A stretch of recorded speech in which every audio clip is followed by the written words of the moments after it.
Even if it was a technical interview, it's something I would always ask. And like a shocking amount of people couldn't answer it. Hello, everyone, and welcome to another episode of the podcast Struggling to Find. Today, my guest is Nate Lapinski, a senior software engineer with 10 years of experience. Most of it comes from working in Japan, where he is based currently. I asked Nate about who are they struggling to hire and find in Japan, given his work in his company, and his answers were very interesting, especially that he is currently working as a blockchain engineer. It seems there is a big demand for blockchain engineers. There's not a lot of supply. And in case you're wondering, what am I wearing? This is the traditional Omani outfit, and this is what I wore tonight when I went out for dinner. All right, hope you enjoyed the episode. Let me know what you think. Nate, thank you. Thank you for joining me today. It's finally, I got to see you, well, even though it's virtual. Hey, thanks for having me. It's a pleasure. And I know it's midnight there because you were working from Tokyo, right? Yes. But because it's so hot here in the summer, I've been like napping during the warmest part of the day and then just basically just turning more and more into a vampire as we get further and further into summer. So you would fit right in Oman should you ever work as here or remotely. That being said, I've got mentioning your work, what I wanted to ask you is, so what do you do and how does that add value to the market? And my favorite follow-up question to that would be, why would anyone go with you and your company versus your competitors? Great question. So I'm a software engineer. I've been doing this for about a decade now. Previously, I'd worked like in ad tech on like online ad marketplaces. I've worked in e-commerce for like one of the larger C2C marketplaces in Japan. And then about 2 years ago, I quit all that and just started doing freelance blockchain engineering, like specifically on Ethereum. Really just because I wanted to do something a little bit more technical. And I wanted to work on a bunch of different projects, just kind of just see how much stuff I could do, how many people I could work with, that kind of a thing. So I'd say as far as like the value I provide to the market at this point, definitely having some years of software engineering experience, I find can be useful to clients that I work with.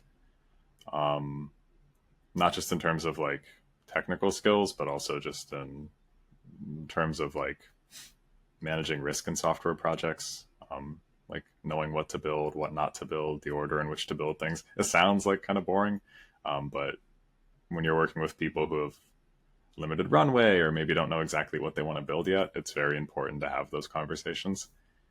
And a lot of my clients these days, or like that I've worked with since starting doing freelance stuff, have just been like early stage startups or just individuals who need something built. So that's for the market. What was the third part of that question? Why would anyone pick you over your competitors? Well, so that's the beautiful thing about blockchain. There's really not a lot of competitors yet, which is good point. Which is, yeah. I mean, it's surprising because it's 2024, but there's not a ton of there's just really not a ton of engineers working in this space right now, which is surprising, but it is what it is. What kind of requests come to you regarding blockchain? I've worked on projects having to do with like DeFi, so decentralized finance. Sometimes people will like you've got blockchains which are essentially this big kind of public database, so anyone can read from it, right? It's not like you have to go and get permission from somebody to read from the database. It's all there, but it's a little bit tricky, I guess, to be able to read that data and index it and make it like put it into a form that somebody could use if they want to use it for machine learning or if they want to use it for analytics or whatever. So I've had requests to kind of act as that bridge for getting data from the blockchain and giving it to clients in a way that they can use it. I've had some stuff in like blockchain infrastructure, which is like more research focused, but trying to build stuff that will make it cheaper to use blockchains. So it's a lot of different requests. Some of it's very simple, like, hey, I just want to add pay with crypto to my website. I've already got this e-commerce site and I want people to be able to pay with Bitcoin or something. Then some of it's more like almost research projects. Interesting. And so, well, this paves the way to my follow-up question would be, okay, when you focus primarily before working on blockchain engineering, which is, it's mostly software engineering, what was the lack of talent when it comes to this that companies struggle to find or hire from your experience? Sorry, this was on the non-blockchain stuff, right? Like Yes. yeah. So hiring in general is very difficult. Let me just give a bit of background. So I worked at like I mentioned, like a larger company here in Japan that employs a lot of international engineers. And I was an engineer there, but I was also on their interviewing team. So I did maybe, I don't know, probably 50 or 100 interviews, like technical interviews while I was there. So getting senior talent is always hard to find. I guess just because there's not as much of it, or senior engineers tend to have the ability to go to more companies. So it's always kind of more difficult to get good senior talent. This was specifically in web. This was for like web engineering. Even just people who have a good balance of like technical skills, but also understanding what the company's product does. As silly as that sounds, that's kind of always a difficult thing to find as well. Interesting. Um, Define what makes a senior, and hence why those skills are hard to find. Yeah, well, it might be because it's hard to define what is a senior engineer. like, like a lot of recruiting will just go by the number of years listed on their resume, but that doesn't really account for anything because, you might have somebody who's done 10 years at a company where there was almost no engineering, right? Versus somebody who's done 3 years at startups and they have a ton of technical experience that they can bring. So yeah, for me, it was always definitely technical skills, just experience, preferably experience working on like different parts of the software stack. So, if you're looking at web engineering, like it's great to have somebody who's specialized in front end for sure, but knowing about APIs, knowing about databases, knowing about infrastructure and scaling, like that kind of stuff helps a lot for a senior engineer.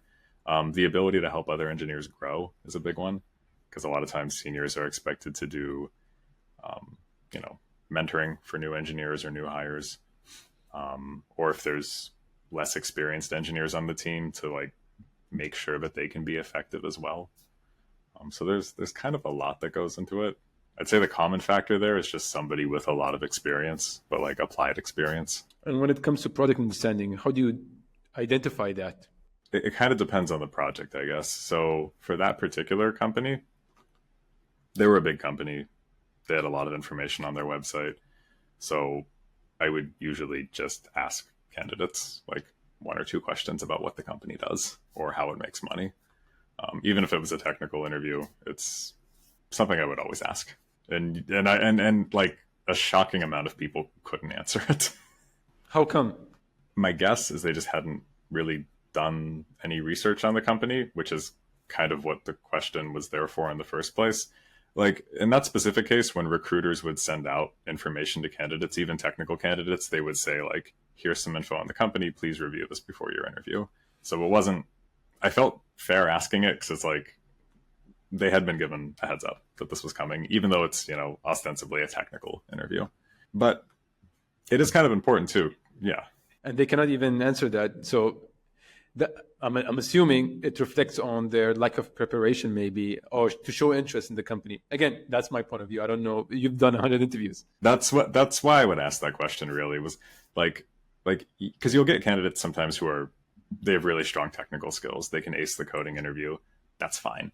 But like, if they're not willing to do kind of basic preparation like that, even if you hire them, no interview is perfect. You can never really get a good read on somebody in just a couple of hours, but like there's always going to be kind of boring work in any engineering job that's not coding, that's not technical, that maybe requires research or preparation or presentation, especially at a more senior role.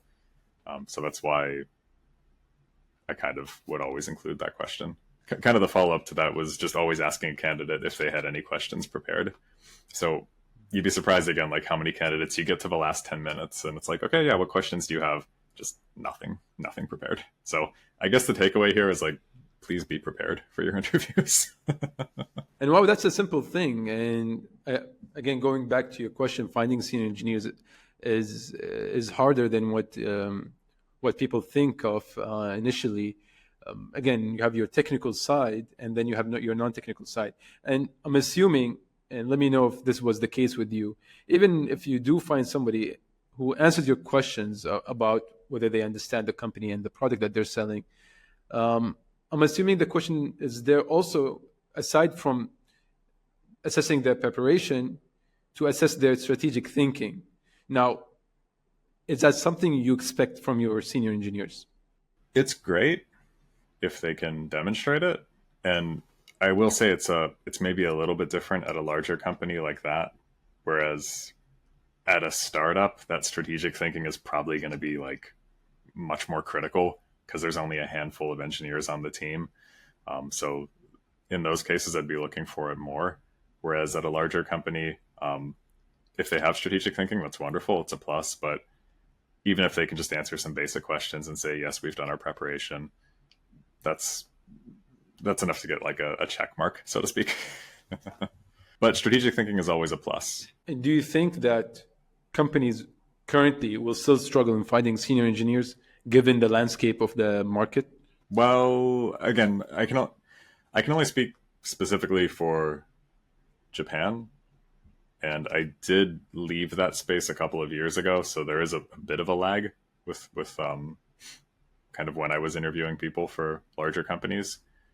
But at that time, I mean, with Japan, you've always got like, there's language, I'm gonna say language requirements, but it was just hard to find good talent here because there was, for like any engineer who was here, who was senior, who could speak English, if they had some Japanese, that's wonderful. But a lot of the companies were specifically hiring like English speakers. There was a lot of demand for them and not a lot of supply. So at least in Japan, that was kind of the environment. I will say, like specifically in the blockchain space, it's very, very hard to find like any senior engineers. It's very hard. Strictly speaking, in Japan or globally? Globally. Wow. How come? So because blockchain has been going on for years now, we've been hearing about Bitcoin and so on.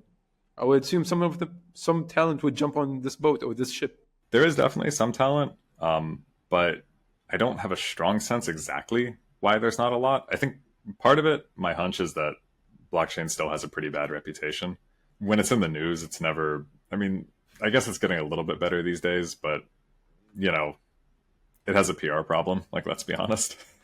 So for a lot of people, I think that that's kind of like a blocker right there, right? They don't want to go work in that space. My hunch is that's a big part of it, but it is actually a very, very technical space behind kind of all the news headlines and whatever else is in the news around it. So not only finding somebody who has, let's say, some number of years of experience who wants to go work at what is probably a startup or a smaller company in blockchain, like that's hard enough. Finding somebody who has specialized knowledge in a particular area of blockchain, that's really, really hard. How much can you get paid if you do become specialized? I mean, easily north of 100,000 USD, like global remote. And if you're specialized, you could probably double that. A lot of times you're going to be at startups, so there's probably going to be some equity thrown in there to like offset some of the cash, but definitely like you'll do well, I think. What's the learning curve for someone to actually become specialized? It depends on which area you go into. Like just getting like a basic, like, let's just say, okay, so let me back up for a second. If you wanted to say like integrate an existing website with blockchain, the learning curve is pretty low. Because at that point, you're really just making API calls. Kind of, I'd say the biggest hurdle would be like learning smart contract development. So learning a language like Solidity. That's not so bad. You have to learn some specific aspects of how blockchains work. that's a bit of a learning curve, but there's good resources online. Once you learn it, again, because there's not a ton of supply, you're going to be in relatively high demand. Learning like very specific, like niche research areas, that has a pretty high learning curve. But it's definitely not required. Like, I think you'd only do that if you were really, really interested in solving one of those problems. But let's just say you're like, I don't know, say you're like a full stack engineer or something today, and you go, I want to become a smart contract engineer. 3 months, 6 months. Okay, that seems like just like any other boot camp that used to happen back in the days when this was very popular. Yeah, exactly. Right. It's you can learn it just like anything else. I'm actually doing a YouTube channel on this soon, specifically on going from Web 2 to Web 3. Yeah. Oh wow! Do you have a channel up and running already? I have the first course recorded, but I have to still edit it, which takes a long time. I would love to. I would love to plug it in whenever that's up and running. Once this video goes live. Oh, thank you. Yeah, it's just called Web 2 or Web 3 for Web 2, but it's not like it still needs to launch and everything. No worries. Whenever it does, I'll definitely tag it. Oh, thank you. Of course. And so, because you've done many interviews, what was the worst interview you've had to sit through? I'm gonna need some water for that. By the way, whenever I would ask that question in any podcast interview, people would look to the right and left, just trying to recall what happened during that interview. And it's just at the tip of their tongue. So I'm always excited when I ask that question. That's a very good question. So the worst interviews. All right. So I won't name the company, but we would sometimes do live coding interviews, which were like an hour and a half. And in this particular case, it was it doesn't matter which programming language it was, but it was using JavaScript. And it would be like a set of pretty simple interview questions. The point wasn't to give a really hard problem. It was just, let's do a bit of pair programming and see how you solve problems. But it's an hour and a half, and you really can't end it early. Once or twice, we get candidates who had zero familiarity with JavaScript, or really any programming language for that matter. And normally, this is kind of supposed to get screened in recruiting because like there's no real chance of you passing if you don't know it. It's okay, just maybe reapply in 3 months or something. But definitely, if you don't know the programming language, don't sit through the hour and a half interview. But that happened on 2 occasions, and it's rough because you'll give them the problem, and it's like, build something that does this, but in order to do that, you have to be able to, declare a function, declare a variable, and just nothing. The first minute you're going like, maybe there's a lag, maybe the editor is freezing up or something, and then you go, oh boy, this is going to be a long hour and a half. Wow. Okay. And do they tell you? Yeah. I mean, they don't have to at that point. You can tell.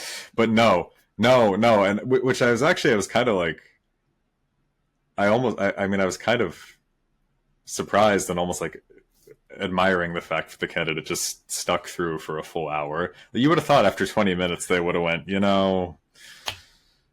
I got to be honest with you, I don't know this language, but a full hour, they just stuck with it.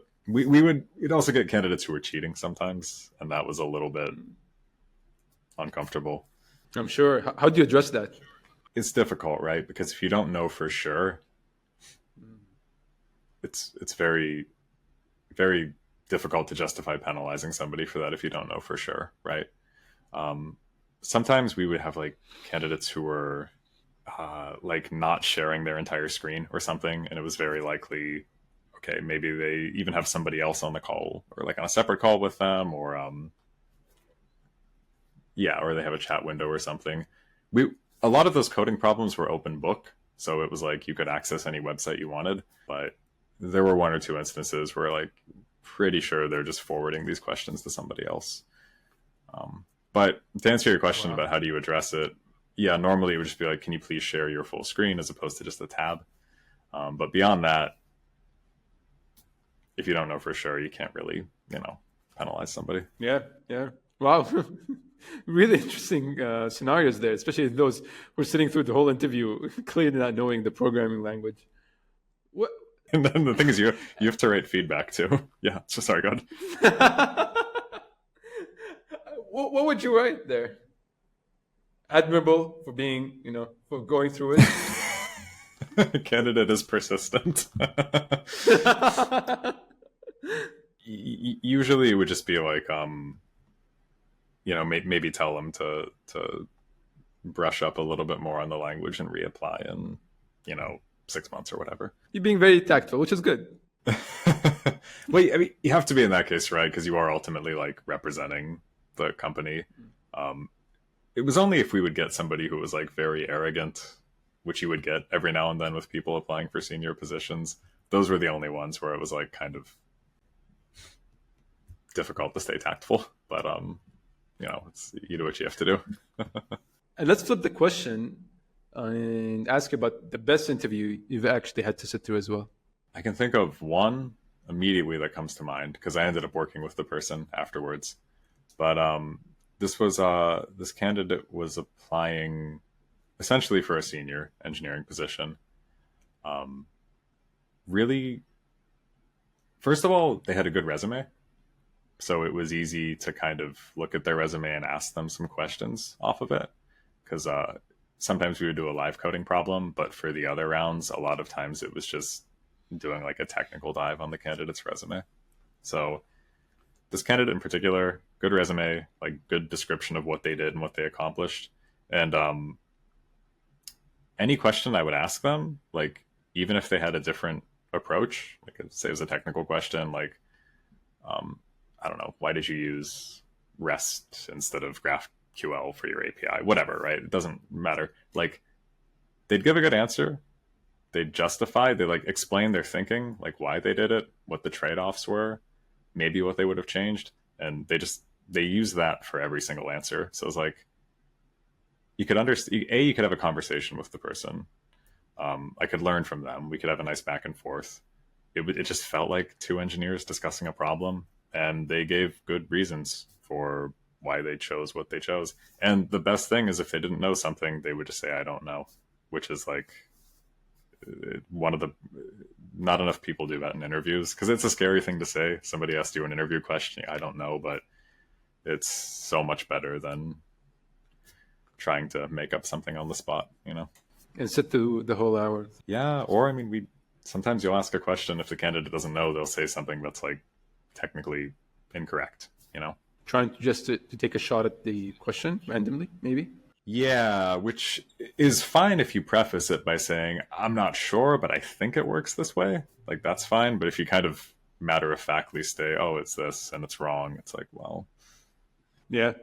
I can see that. And my final question, Nate, for this interview would be, from your point of view, again, you've been working for a decade for multiple companies, some of them in Japan. What's the fastest way now to earn a high salary? And by a high salary is talking about more than $250K per year. I mean, I would love somebody to tell me how to do that, frankly. Right? Maybe that's what I'm hoping here. We need somebody else to join this call. I no, but in all seriousness, I'm sure there's several ways of doing it.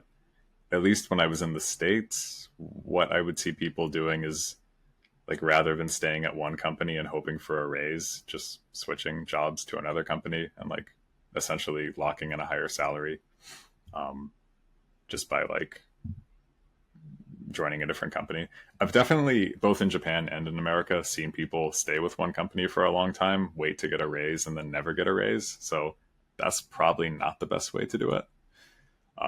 Picking like an area to focus on that's maybe in higher demand, that doesn't have a lot of supply, like blockchain. AI, if you can do it, I hear is a field that's doing pretty well. Not just like the research side, but even like the infrastructure of being able to like host models and stuff and get them to run efficiently. It's an engineering problem, but not enough people are doing it, but it's in demand. If you can do it with your contract, having multiple streams of income, if you have the time to work on multiple projects and like your clients are all okay with it, That's another way of doing it as well. It doesn't scale super well, but it is a way of earning at least a little bit more money. Yeah, makes sense. And what you said there, just serve a market that has a high demand. In this case, you're on that path because you're doing that yourself right now. Trying the best they can, and that I'd say that even ties back to the best interview too. Like figuring out whether it's your interviewer or the company they work for or a client, just like figuring out what problems they need solved and then solving them for them. Like that's a pretty powerful thing to be able to do. Like it sounds so corporate and corny, but like providing value, like it. I mean, it's hard for people to say no to that. Exactly. And by the way, from my experience, and I just want to add this information or this opinion to this podcast and interview, I've always thought that uh, identifying that is common knowledge. But the more I talk to people, the more I realize, no, this is a skill on its own. And people don't know how to identify gaps, demand, and to understand that serving that adds value and I get an easy return as well. Absolutely. For me, it only came with experience. I wish I had known it sooner. Right? You would have gotten your Yeah, 250K then, and you would have been able to answer that exactly. question. I know. I failed the final question. Have me on again in the future, and hopefully I can give a better answer for that. Brother, it seems like based on your path, that might come sooner than later, maybe in a year. Let's hope. Let's hope. Nate, thank you so much for an amazing interview. Thank you. No, my pleasure. Thank you so much.